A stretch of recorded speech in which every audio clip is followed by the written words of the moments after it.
And what I asked you guys to come talk about today is November 6th of 2023, we had 3 people murdered in the Burton Heights neighborhood. And that was down on Horton Street. And it was Malik Eubanks, Anaya Rodriguez, and Daryl Yarber. And back in October, we charged the killers of Anaya and Malik. And today we're announcing charges in the murder of Daryl Yarber. And shortly after November 6th, I went down to the neighborhood down here, down there, and there was a peace vigil. And at that peace vigil, I said a few things. Number one, I said I thought that these 3 murders in the space of just a few hours and literally just a few feet from each other were related. And on that, I was wrong. These are 2 totally separate incidents, unrelated, separate 2 homicides and 1 homicide. And the other thing, of course, I said is that we were emotionally invested, we cared very much, and we were going to follow through.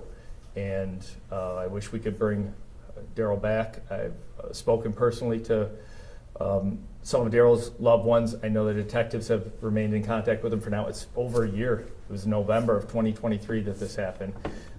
So I'm thankful today to announce some charges related to this heinous crime. And if you'll remember, it was 2 individuals who had been murdered. Their bodies had been left down in the neighborhood there. The officers came. We did our forensic processing, cleared up, and it just seemed like we had just driven away. And we got a call of shots fired. Daryl Yarber was found on the 2000 block of Horton down there, multiple bullet wounds, deceased at the scene. So November of 23, obviously to January of 25, it's been a long journey. I just admire the tenacity of the detectives, the work that they put in, and to make an exhaustive list would be impossible, but the surveillance video that they've gone through, the search warrants for social media, for cell phones, the many interviews that they've conducted, and still continue to this day, they're still working on this case. And the reason we're working on this case still is because we believe at least 5 individuals were involved in this murder. And fortunately, we do know who pulled the trigger. And today we're announcing first-degree murder charges against Dominique Sterling, as well as Tyreek Beddison, as well as conspiracy to commit murder. Now, Tyreek Beddison, Dominique Sterling were joined by Dominique's brother, Samuel Sterling. In this incident, of course, Samuel Sterling is deceased. We wish that we could have had the interviews with Samuel. We wish that we could have investigated this and really brought more closure for Daryl's family. And that's what this is about. It's about justice. When I was down there at the peace vigil, coming off of 2023, it was our last sort of violent year since 2020. And the feeling that I got from everyone in that neighborhood was that they wanted to be as safe as everywhere else. In a city that's over 50% white, we have had 37 murders since January 1st of 2023, and we have not had 1 white individual murdered. I am the very first to recognize that especially our African American neighborhoods in this city are suffering, are struggling. The police department wants to be there to stand shoulder to shoulder with them, make sure that all the root causes, all the predeterminants of violence are addressed. But I'm not going to minimize the impact that taking these 2 individuals, Dominique Sterling and Tyreek Beddison, off the street is going to add to the safety of that community. I know that there's still in some parts of this city a culture of lack of cooperation with the police, and I'm so thankful that I've seen that culture get smaller and smaller by every day, because the young children that live on the northeast side where my 11 and 13-year-old live, And the 11 and 13-year-olds that live in Burton Heights should have the exact same safety. They should all be able to walk out without fear of a stray bullet. They should all, every mom should not have to worry about their son coming home because they were targeted by 5 individuals for murder that day. So I know there's work to be done. I'm very thankful the detectives on this case who did so much work to get closure, to get justice for Daryl's loved ones. And we're going to keep it up. We're making progress in the city, and of course, this is a big part of it. So if you guys have any questions, I'm happy to take them at this time. So you named 3 people. Where are you standing with the other 2 people? Is there 5 people involved in this case? Yeah, so we know at least, Matt, 5 individuals were involved in this case. And I'm going to say at least because this is still a work in progress, but it's very important. We know that Dominique Sterling pulled the trigger.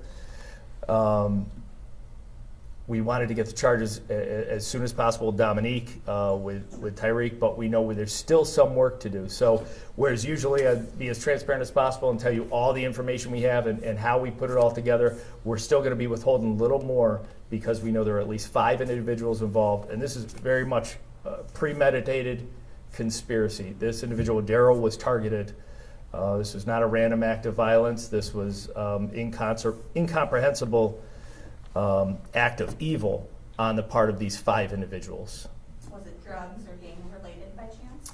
Well, by definition, I suppose you could say it was gang related, but I believe the motivation that we have at this time is a very long-standing dispute with these individuals that, Megan, if it was between me and you, it would be something that we could shake hands and forget about. But what we've seen over and over, especially in murders of young people, is motives that just don't rise to the level of physical violence, much less murder. And I'm sure that the details will come out in court, but at this point in time, I could say there was absolutely no good reason for Daryl to be killed. Obviously, this has been a whole. Oh, sorry. Go ahead, you're fine. Obviously, it's been a whole year since we've gotten an answer to that murder. How long have you known the Sterlings might be involved in this case? I think very early on. We got that information, and I won't say exactly where in the date, but so you'll recall the candlelight vigil that we held a few days after the murder. I made a big plea for individuals to come forward with information and to contact Silent Observer if they want to remain anonymous. Well, it seemed like a lot of people in the city of Grand Rapids knew who was responsible for this. It was just who is willing to come forward knowing that there are individuals like this that are willing to pull the trigger for petty grievances out there. Potentially you could take revenge, or potentially who could target violence against somebody coming forward. So it's a struggle that we face not only in this murder but others, as I've spoken to you guys before asking for help. But I think the Sterling's name came about very early on in this investigation. So I said Sterling's, so was Samuel still alive at the time? You know what? I'm sure he was. Yeah. He was there at the time of the shooting. That is correct. Yes, Samuel Sterling was there. Correct. Was that an indication? I'm sorry, I'm going to tie the two now. Yeah, go ahead. They're all connected. When we know that he was Samuel Sterling at the time, considered a flagrant felon, did police know at the time that he was connected to this homicide? None of the officers on scene at his death knew anything about his connection to this murder. Can you Now, get into any details of his role in this, since he is deceased? Well, as I said, yeah. Obviously, he's deceased, so we're not looking at charging him. That's an impossibility. However, he was present. He was in the vehicle with his brother, who actually pulled the trigger. He was part of the conspiracy with at least these 5 individuals, so that means part of the planning to target and execute Daryl. As far as that, there's probably going to be some information we'll probably never know because he's deceased. Did you ever have a suspect in custody for a different potential incident? It might have been a homicide that's now connected to this one. Well, I'll tell you, both of these individuals are actually currently in custody for other incidents connected, if that helps answer the question. Yes. And that might be your answer, yeah. Which, that's happened in a few homicide investigations since I've been here. An individual is in custody in either jail or prison for something else. We know that they're a possible offender in this case, and it gives us a little bit more breathing room to make sure that all our T's are crossed, all our I's are dotted. And certainly this is the case when this individual, it sounds like from what I've heard just anecdotally from rumors in the street, that there were a lot of people that were afraid of these individuals. Mhm. And those two have been in custody for a while now, so you Right. haven't been pressed to necessarily bring these charges Right, quickly although- because the community- Yeah, it's one less stress, but even when that is the case, we certainly know. I mean, in this case, I've been contacted a few times recently by the family of Daryl, and that's just as important to us. I mean, clearly the safety of others extremely important, but I think it's incomprehensible to think of the pain that this family has gone through. And a lot of people that love Daryl very much, and they want those answers, and they wanted to hear the good news. And I'm sure they'll see this covered today. We did reach out to the family, meet with them, and talk to them today. So they had a heads up before you guys did. But it's also it's very important. Like I say, we can't bring Daryl back, but we can bring a sense of justice. We can let the families know how much we care, that this has been something we have not forgotten about for well over a year. We know that they haven't forgotten about Daryl, and we haven't either. Do either of these suspects in custody right now have priors? But I believe both of them have priors, and certainly Dominique is a convicted felon, I believe, certainly prohibited from carrying a firearm. So just the fact that he was carrying a handgun in this case would be an additional felony. So, yeah, I don't think a life of crime is new to either of these young men. What were they arrested for initially? Why are they currently Yeah. housed? You know what, I'm not sure. I don't have that information. You guys would probably be able to find out just as fast as me. Obviously, you kind of had an idea early on about the Sterlings. Was it same with Tyreek as well? I'm not sure exactly when Tyreek was identified, but I think the silent observer tips, which have been key to getting us going on a lot of these murders, and they're very helpful. But oftentimes, what happens is when we put that call out, we'll just get phone calls of, "Hey, Tyreek was involved," and that's all we have to work on. So it's nothing really that we can act upon until there's actually information to corroborate and move forward with. So I'm not sure. Obviously, you mentioned that there was a long list of people that have helped with this case. Yeah. Obviously, it took a year. Was there anything where it's like, yes, let's move forward with the charges? I think just incrementally, it was just slow and steady wins the race. Just keep on going. I know the detectives ran into a lot of roadblocks, and just their tenacity and never giving up and moving forward. And the family, as I said, has reached out to me and just said, especially in October when we charged the other two homicides that happened on November 6th, they just reached out, don't forget about Daryl. And I just had to keep assuring them I don't like to use the term cold case, because it kind of sends an idea that, we've forgotten about it. We don't forget. And if there's any work to be done, we keep on moving forward. And even in those cases where we think we've exhausted everything, we're continually looking back and saying, is there something else we can do now? Is there some technology that's changed? Is there some new witness that can come forward? So this was the case of just persistence. The other individuals involved, have you ID'd them and you're just still looking for them, or are you still looking to ID? We're still looking to identify them. We have some obviously evidence to go on, and I'd like to say we're moving in the right direction. I am happy that Dominique, certainly of everyone, since he in fact did pull the trigger. I'm glad that he's off the street. I'm glad the charge has been placed against him, but we certainly will look to identify and charge the remaining conspirators as well. To clarify, he was the only one to pull the trigger. That's correct. Okay. Just Right. making sure. You know how old Dominique is? I don't. I know he's an adult. Yeah. Those Anything else? guns, Yeah. any connection? Those Do you know where guns. these guns came from?